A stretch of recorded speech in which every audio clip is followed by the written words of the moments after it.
Siz millioner bo'lganingizda yoshingiz nechida edi? Buni millionerdan so'rang. Bu bilan nima demoqchisiz? Men milliarderman. Milliarder? Ha, siz milliarder bo'lganingizda yoshingiz nechida edi? 50 da.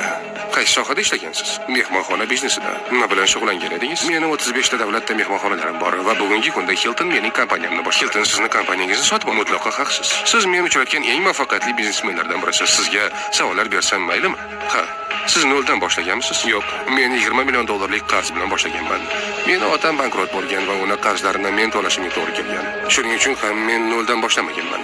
Siz bilan milliardlik kontraktlar tuzilgan. Sizning sotuvdagi siringiz nimada? Eshitish kerak. Shunday oson. Mijozlar, bankirlar, do'stlar. Ular doim sizga yo'l ko'rsatadi. Faqatgina quloq soling. Milliarder sifatida muzokaralar bo'yicha qanday maslahat bera olasiz? Ruchkangizni stol ustiga qo'ying va kuting. Birinchi gapirgan yutqazadi. Batafsilroq.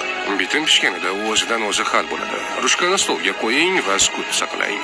Banklar qanday pul saboqlarini odamlar bilishni istashmaydi. Banklar bilan bitim tuzmang. Ularni birgalikda ko'p pul topishga majbur qiling. Shunda ular doim yoningizda bo'ladi. Biznesda eng muhimi nima? Nimani yoki kimni bilasiz?